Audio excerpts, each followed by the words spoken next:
নবীজি এই যুগের কথাই বলছিলেন সম্ভবত, যে ইউসবিহু রাজুলু মুমিনান ওয়া ইউমসি কাফিরান, একজন ব্যক্তি সকাল করবে মুমিন অবস্থায়, সন্ধ্যা হবে কাফের অবস্থায়। আস্তাগফিরুল্লাহ। ওয়া ইউমসি মুমিনান ওয়া ইউসবিহু কাফিরান, সন্ধ্যা করবে মুমিন অবস্থায়, সকাল হতে হতে কাফের হয়ে যাবে। ইয়াবিউ রাজুলু দীনাহু লিআরদি দুনিয়া, দুনিয়ার সামান্য স্বার্থে মানুষ তার দিনকে বিক্রি করে দিবে। বাংলার গ্রামে গ্রামে এখন এই যে খ্রিস্টান মিশনারিদের তৎপরতা দেখা যাচ্ছে। মানুষকে, মুসলমানদেরকে খ্রিস্টান বানানো হচ্ছে টাকার প্রলোভন দিয়ে, চিকিৎসা সেবার প্রলোভন দিয়ে। আপনারা কি দেখেও না দেখার ভান করছেন, শুনেও না শোনার ভান করছেন? যাদের প্রত্যক্ষ মদত এগুলো হচ্ছে, আল্লাহ পাকের কাছে জবাব দেওয়ার জন্য প্রস্তুত হয়ে যান আপনারা। দুনিয়াতে হয়তো কিছু হবে না, কেউ কিছু করতে পারবে না, কিন্তু কাল কিয়ামতে কে ছাড়ে আপনাকে, তাই দেখে নেবো আপনার।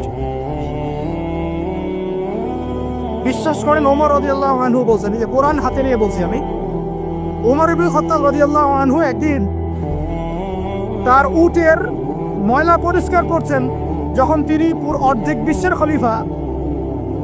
বিশ্বের খলিফা উটের ময়লা পরিষ্কার করছেন। আলী ইবনে আবি তালেব এসে বলছেন, ইয়া আমিরুল মুমিনিন, আপনি আপনার পরবর্তী খলিফাদের উপরে কত কঠিন বোঝা চাপাই দিচ্ছেন। এত কিছু করার পরে নিজে উটের বোঝাও, উটের ময়লা পরিষ্কার করছেন, আমাদের জন্য এত কঠিন করে দিলেন খেলাফতের দায়িত্ব।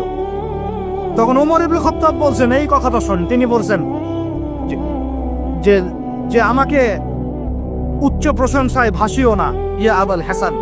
আবুল হাসান হচ্ছে আলী রাদিয়াল্লাহু আনহুর নাম। হে আলী, আমাকে উচ্চ প্রশংসায় ভাসিও না।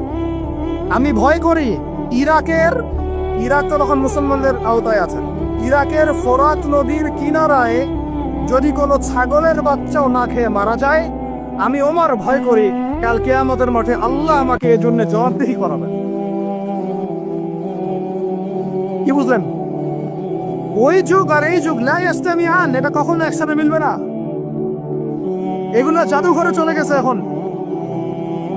তিনি বলছেন, ওমর রাদিয়াল্লাহু আনহু যিনি জান্নাতের সার্টিফিকেট প্রাপ্ত মানুষ, যার জান্নাতের ঘর আল্লাহ রাসূল দেখে এসেছেন, তিনি বলছেন যে আমি ভয় করি ইরাকের ফোরাত নদীর কিনারায় কোন মেষপালক বা ছাগলের বাচ্চা, মেষ শাবক, তারাও যদি না খেয়ে পানির পিপাসায় মারা যায়, আমি ওমর ভয় করি কাল কিয়ামতের মাঠে আল্লাহ আমাকে জবাবদিহি করবেন।